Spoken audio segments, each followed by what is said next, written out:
Hello and welcome to Devlog number 31. We're getting near the end of Phase 3 now, which is really exciting because Conquest mode as a whole is beginning to really take shape at this point. It's not quite done yet, but I wanted to sneak in one more devlog before the end of the year because a lot has been done in the last few months, and I want to show it off and get people excited for what's coming in 2024. As a reminder, Phase 3 focused on logistics and the other core Conquest mechanics like territory control. A lot of it involved the station services that I showed off in the last devlog, and those have been fleshed out quite a bit more.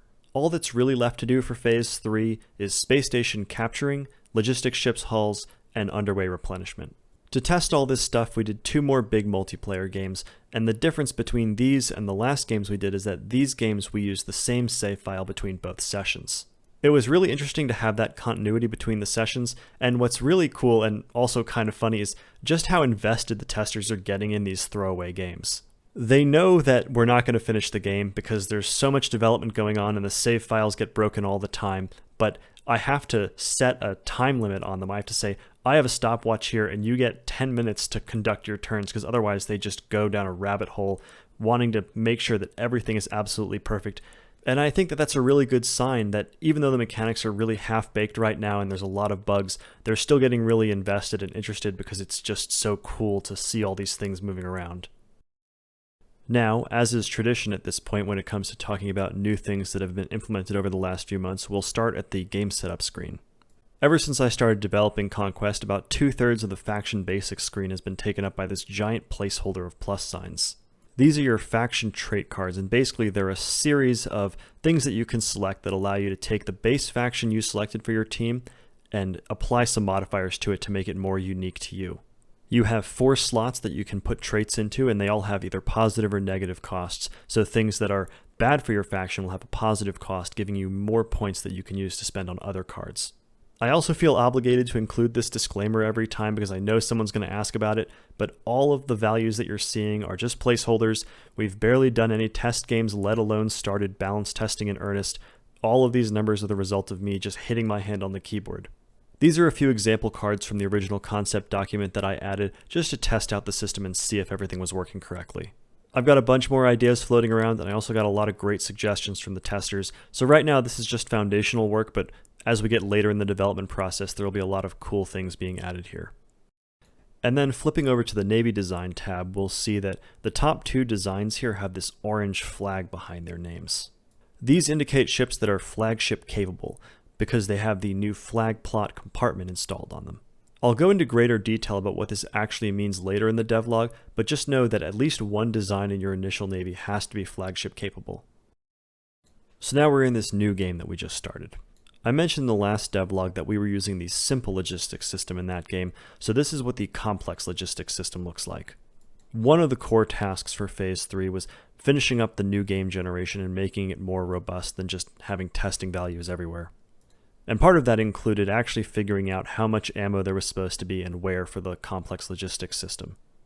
Basically the way that this works is it takes all of the ammo that's on all of the total number of your starting designs, totals that up, and then splits it across all of the space stations that have ammo loading piers.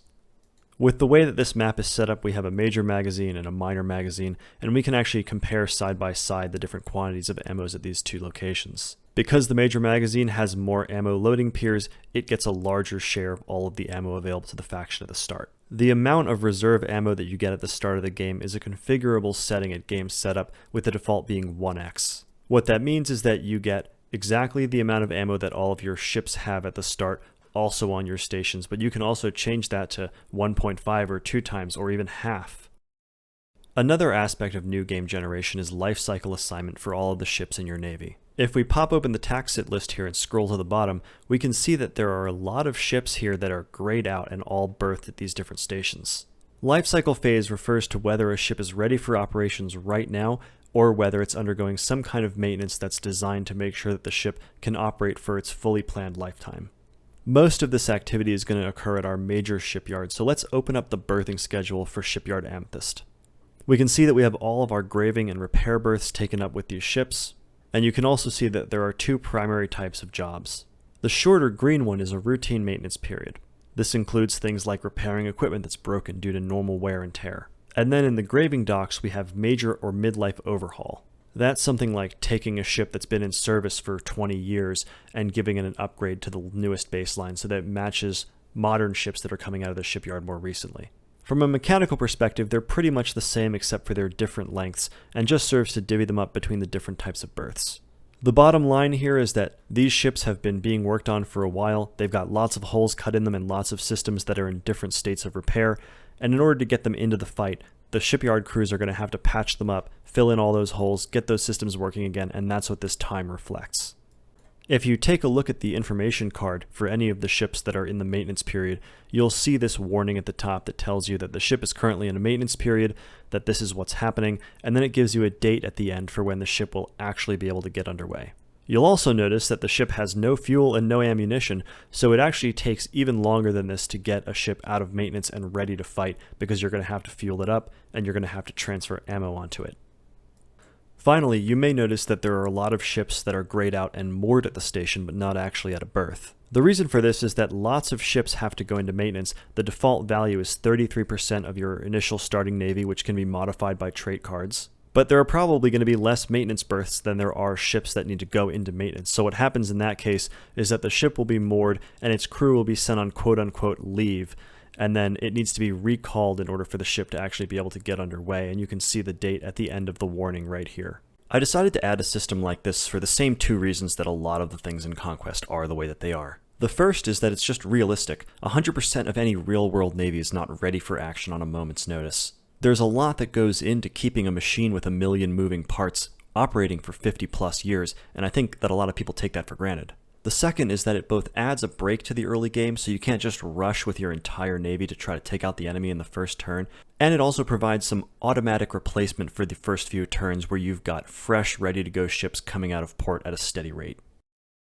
Another key part of the logistics system is fuel consumption, so let's demonstrate that by taking TF Maple over to Topaz. You can see in the order writer here in the warning that at least one ship doesn't have the fuel necessary to complete the default trajectory of max burn, max decel.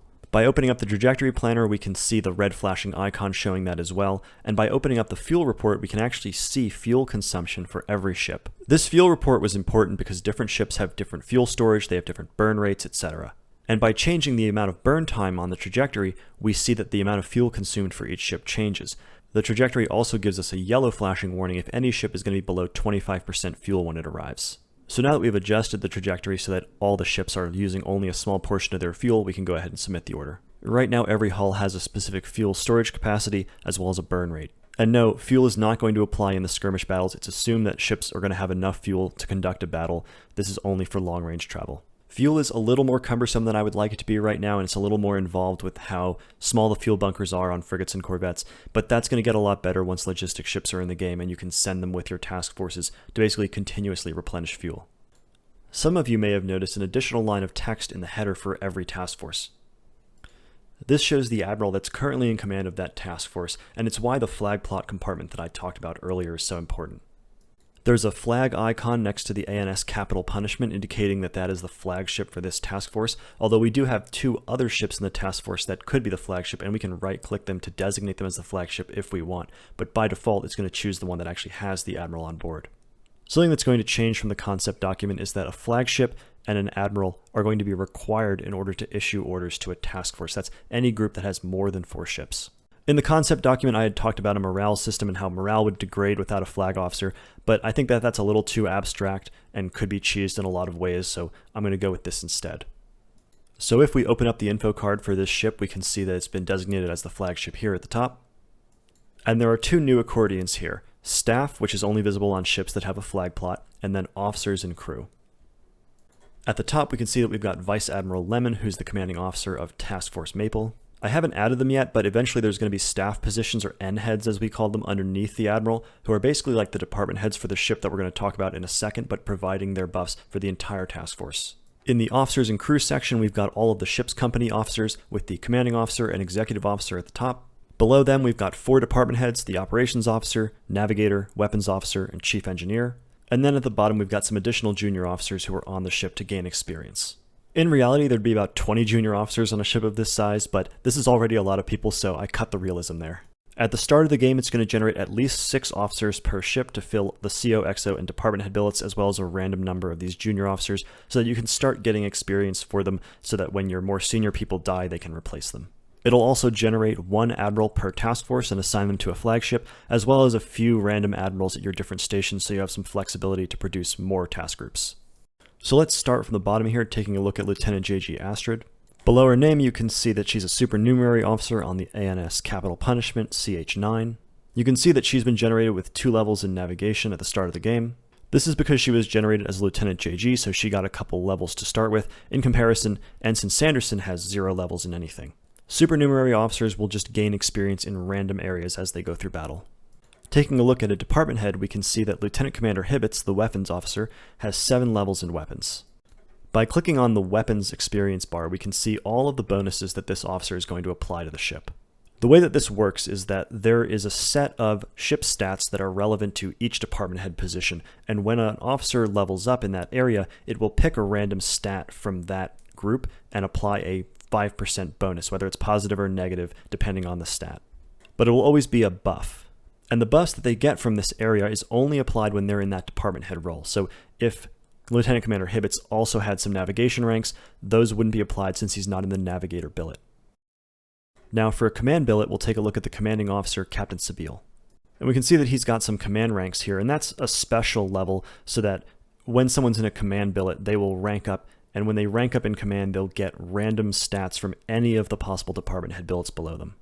When someone's in a command billet, all of the stats that they've gained over the course of their career, regardless of what department head billet it falls under, will be applied to their ship. The executive officer role is similar, except that this is just a way for someone to gain command levels without actually having a ship to command. And finally, we'll look at the task force commander, Vice Admiral Lemon, who we can see has a lot more command ranks than the captain does. And he's going to apply all of these buffs to the entire task force while they're in battle. There may also be eventual skills or special abilities that come with command ranks, but I haven't really put too much thought into them yet, but I would like to differentiate it a little bit more. We can also do personnel transfers provided that the ships are in the same location, whether that's in the same task group or task force or docked at the same station. If we take a look at the ops officer, Lieutenant Commander Astra, we can see that she's got some ranks in navigation, and I want to get her leveled up in navigation because I want to groom this officer for some purpose. So by taking her portrait and dragging it over to the navigator officer of this other ship, I can drop her into there and assign her to that position. Transfers between officers in the same ship will just swap them, but you'll notice that the existing navigator gets put down into the supernumerary slot, and so I'll just pull him over to the other ship as well. I can also transfer officers to and from stations because that's where they're going to be generated using an officer academy service. So we'll send this ship into port here so that we can do that transfer. I finally added a show info menu for stations as well, so you can see a list of all of the berth services that this station has, and then all the personnel on board. The personnel service at the top, the Officer Academy, that's just a UI placeholder right now, but below that we have unassigned personnel who are on board the station. These are the additional admirals that I was talking about before who are generated just so that you have some flexibility to make more task forces at the start of the game. And then we'll just drag Ensign Hanslin off the ship and into this unassigned personnel list to just get him onto the station. In the future, I also want to add additional personnel services like some training academies that can level up officers in certain areas without having to have them on a ship to do it. I know that that's probably a lot more in-depth officer mechanics than most people were probably expecting, and I'm sure that there are going to be players who will absolutely love to micromanage all of their officers, making sure that the right officers with the right skills are on the ships where they'll be able to maximize their effectiveness, but it's really not the way that the system is intended to be interacted with. The way that I expect this to be used in the general case is that most of the officers are going to stay on the ships that they were generated on, or that they were assigned to when a new ship was produced. And on those ships, they're going to develop organically as their ship goes into battle and survives, and they'll develop new skills and provide bonuses to those ships.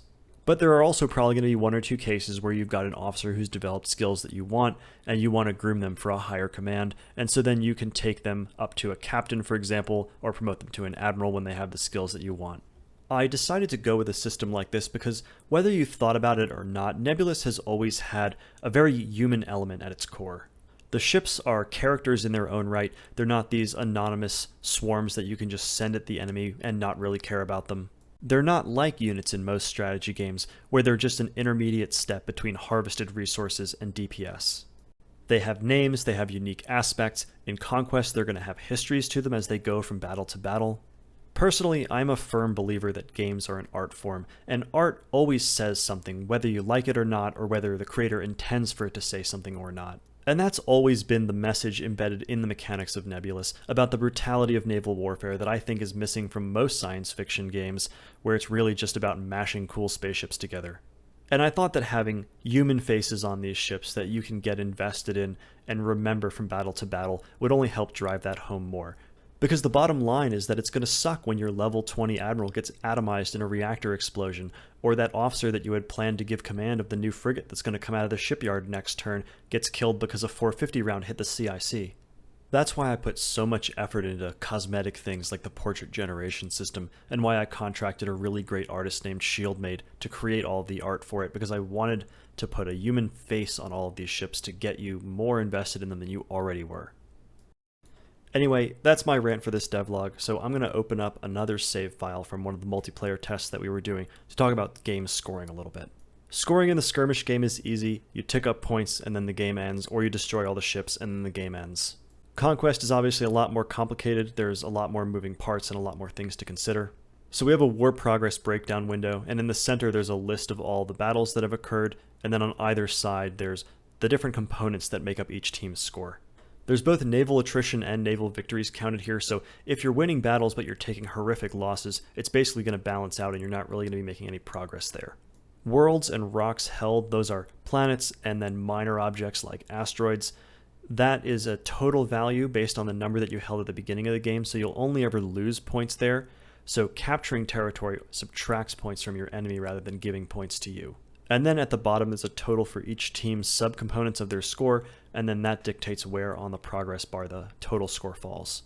There's also a war crime score component, which can only ever be negative, and the reason for that is that now that there are officers in the game that give significant benefits to the team that has them, there's obviously a bad incentive for the enemy team to destroy lifeboats in order to deny the rescue of those officers. Going back to the message and the mechanics, this is definitely not something that I want to encourage, and so the war crime score serves to make it so that any possible strategic benefit that you could get from denying the enemy the recovery of their officers will be far outweighed by the penalty to your war progress score. This is just a first pass on the scoring mechanics, and we'll see how it serves us in testing. And finally, to close out, let's talk about new skirmish battle mechanics that are specific to Conquest. Unfortunately, I'm not going to have footage of some of these things that I'm going to talk about because we had a bit of an error related to some mods that were left running by one of the players at the end of the last battle that we did. First off, these battles take place in a normal skirmish map because it was kind of boring to just use Abyssal Annihilation for these tests, and so right now the game is just choosing a random skirmish map to give something interesting to fight on. We're also using the Tug of War game mode as opposed to normal Control because Control imposes a strict time limit. As soon as the first point is captured, the timer starts ticking to the end of the game and there's nothing you can do about it. Using Tug of War allows the teams to continue to fight it out for as long as they think that they have the possibility of winning. And then all of the new skirmish-related mechanics that I've implemented have to do with withdrawing ships. The first is that if you want to withdraw a ship in the middle of battle, it's kind of annoying to have to wait 90 seconds for it to actually leave, so there's a new button that shows up in the movement cluster of the orders menu where if a ship is over the withdrawal line, you can just have it immediately begin its evac burn. The problem with this is that it could be easy to cheese in some scenarios. For example, once logistics ships are implemented, you're going to be forced to take them into battle. If you want them to be resupplying the group that they're with, they will have to enter battle with that group. But that doesn't really matter if you can just send them off across the withdrawal line as soon as the game starts. They're not really at risk. I had thought about doing something like a 15-minute cooldown timer for the engines before you can do a burnout of the battle space. But that's also still cheesable. Just sit your ship by the withdrawal line till the 15 minutes are up and then order them out. So what I decided that I'm going to do instead is that any ship that withdraws from the middle of a battle is going to be forced to leave its position on the strategic map after the battle is over. So you can withdraw your logistics ships immediately, but then they're not going to be with your task force anymore because they're going to be forced to be ordered to a different location. And then the other big change for the skirmish battles is what happens at the end of the battle. As you know, right now the game just processes the battle report, transfers it to the players, and then the game is over. This happens regardless of whether or not the ships are spread out all over the map or if they're actively engaging each other. The control points around the map for the Tug of War game mode that we're using serve as a mechanical representation of influence in the battle space.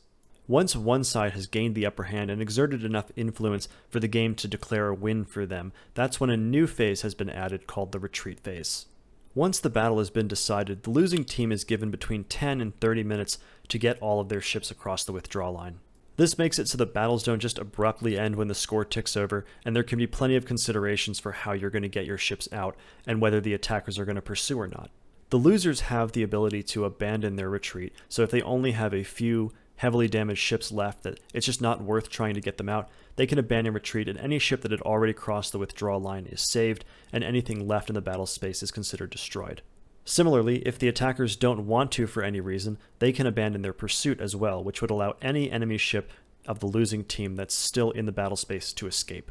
I think this is really neat and should be a lot of fun to play out. Unfortunately, we didn't get to try it in this game due to the issue that I mentioned before, but I'm really looking forward to seeing how it actually works out.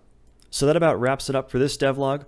As I said, Phase 3 is almost done. I didn't quite get to everything like logistics ships and station capturing before the end of the year, but I wanted to get this out for all of you, and they won't take too long. Phase 3 was really probably the heaviest lift for all of Conquest because it's most of the core mechanics being implemented here. In terms of total tasks, we've actually just crossed the halfway point. We're basically at 52%. Once that's done, I'll move on to Phase 4, which is where things get really interesting with the full implementation of logistics and production chains. That's going to create the complex logistics networks and vulnerabilities for both teams that would allow a team that's on the back foot to bounce back and should be a major component in preventing a snowballing effect. And Phase 4 is also going to include some really exciting stuff like creating new ship and missile blueprints, building new ships, refitting ships so that you can basically adapt to your enemy's tactics and change your strategy if you need to. 2023 has been a really great year for us, and I'm really excited to share 2024 with all of you as we bring Conquest to the finish line. As always, I'll see you in the battle space. Happy New Year, and thanks for watching.